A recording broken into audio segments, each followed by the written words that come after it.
Hello and welcome to Musings on a Galaxy. In my last episode I spoke about my thoughts and concerns regarding the new movies announced at Celebration 2023. In this episode, I wish to discuss my thoughts on the current state of Star Wars. First, a little bit of history. I am in an interesting position as a fan, as I didn't see the original trilogy until the special editions were released theatrically in the spring of 1997. Somehow, my parents had videotapes of the Ewok cartoons, but not the actual Star Wars movie trilogy. So my first experience seeing them was actually on the big screen. Let me tell you, seeing them for the first time just a few weeks apart was fantastic. I had time to fully process each one and look forwards to the next, but not so much time that the wait became unbearable. Although the prequel trilogy would start just 2 years later, it was a time when there were no Star Wars TV shows beyond old videotapes of the Ewoks and Droids cartoons, so the void was filled with various tie-in books and some novels of varying quality. So mostly I just re-watched the special edition trilogy on videotape, a lot. I have no idea how many times I've seen those movies. When episode 1 was finally released, I was 16, and working a really crappy job for truly exploitative pay, but had already bought a ticket with my meager earnings to see it on opening day.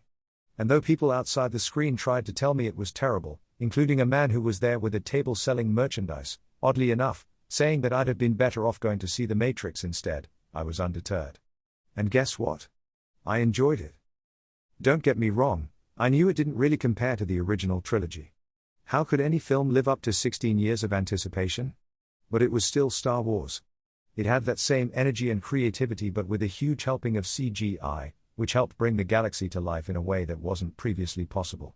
But it also had the highest number of physical models and miniatures of any Star Wars film at the time. The pacing was a bit off in places, but it had some great set pieces and instantly iconic moments. And who could forget such lines as, "We'll watch your career with great interest." It was such a good starting chapter for the trilogy. It had a lot of heavy lifting to do, and for the most part, it handled it with aplomb. Needless to say, I also thoroughly enjoyed episodes 2 and 3, though the 3-year wait between films was almost unbearable at times. We spent so much time speculating, but it was such a long wait, you could drive yourself mad. I think some fans actually did, because I once met a fan who spent ages trying to convince everyone that Jabba was actually Luke's father. To this day, I don't know if he was joking or high, but of course nobody bought it. I didn't have a particularly good childhood, and there were a lot of dark days, and looking forwards to the next Star Wars film got me through it. That's what these things mean to some people, which others can't understand, because they didn't have that kind of abusive upbringing. They don't realize how lucky they are. I was working in a cinema when episode 2 was released, and I asked if we could possibly arrange a midnight screening, and was pleasantly surprised that it actually happened. After that, we got a really cool series of 2D animated Clone Wars shorts that were canon at the time but were eventually relegated to legend status once the CG animated show got some way in years later, but it was a nice way to bridge the gap until episode 3 came along. Although I was no longer working at the cinema at that time, they nevertheless arranged a midnight screening and invited me along. It was a great time to be a Star Wars fan. But then it was over. The saga was complete. George Lucas said there wouldn't be a third trilogy, but in 2008, we unexpectedly got the CG Clone Wars movie.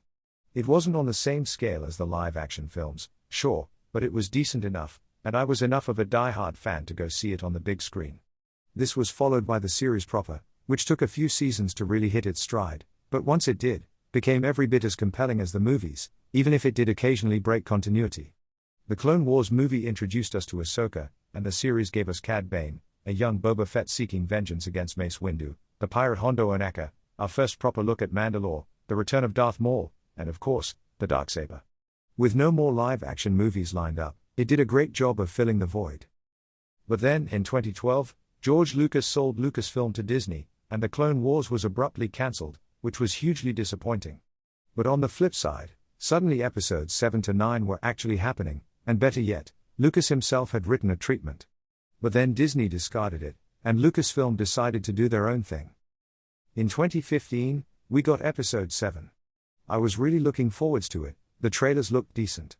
There were TIE fighters, X-Wings, the Millennium Falcon. Mark Hamill's voice in the trailers hinted at his return. But as the film neared, a sudden dread hit me. What if the trailers weren't showing any story because there wasn't any story? I was very indifferent about episode 7. To me it was a lazy, rushed remix of episode 4. Only while episode 4 was an expertly edited film with a very carefully laid out plot, Episode 7 was just a bunch of nonsensical stuff thrown together, with everyone running around shouting a lot of the time.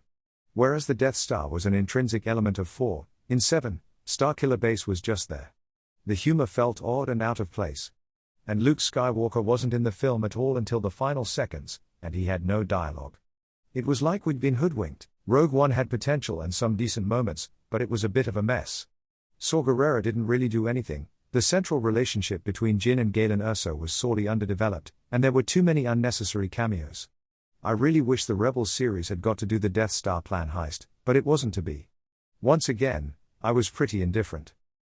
Then, in 2017, when Episode 8 released in cinemas, I hit a weird kind of nadir with Star Wars.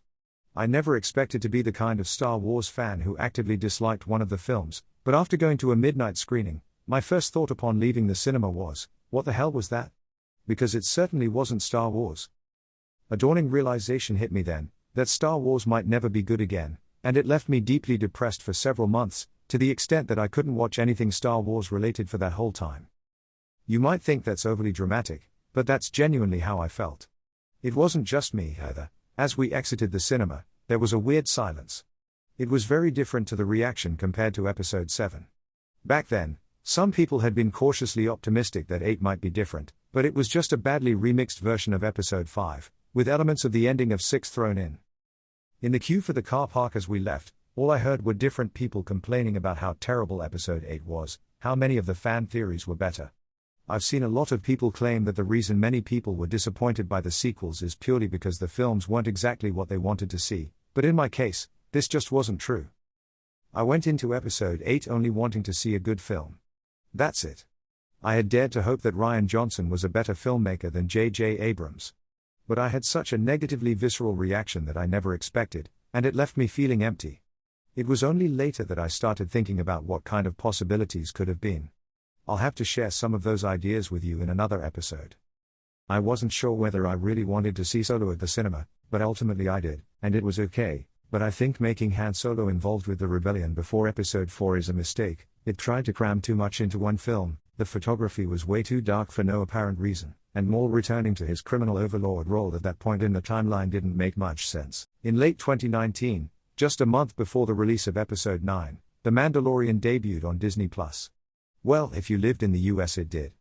Unfortunately, because I live in the UK, I had to wait until 24th March to start watching, and even though the entire season had already finished in the US, we still had to wait weekly to see each episode. After trying to avoid spoilers for months, it was quite frustrating, especially with many fans hailing it as the second coming of Star Wars, and the perfect show for those underwhelmed by the sequel trilogy. The Mandalorian was an interesting show. I wouldn't say it was instantly great, but the slightly slower pace and Western feel definitely made it feel more like it was drawing inspiration from Episode 4, but using that to tell new stories, rather than remixing what we'd already seen. As the series progressed, it quickly became essential viewing, as it did what the sequel trilogy failed to do, and actually started to expand upon the lore of the saga. Not only that, but the return of the Darksaber at the end of Season 1 suggested it was going to pick up the various storylines introduced in the Clone Wars and Rebels shows. I quickly found myself looking forwards to each new episode, which was a pleasant surprise after the ennui I felt from the 5 Disney films. I still haven't rewatched Episodes 8 or 9, nor Solo.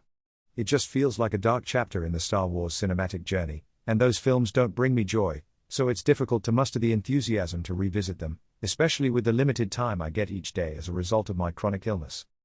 So, having seen all 3 seasons of The Mandalorian so far, along with the Book of Boba Fett, and all the other shows, Obi-Wan Kenobi, Andor, The Bad Batch, the final season of the Clone Wars, which unfortunately still left a lot of unfinished storylines hanging, Visions, and Tales of the Jedi, how do I feel about the future of Star Wars as it looks right now? I don't feel the sense of dread I did a few years ago, because even if the new movies are bad, there are plenty of TV shows to fall back on. I'm still unsure about the new movies, particularly the Rey New Jedi Order one, but hopefully the quality will remain in the shows.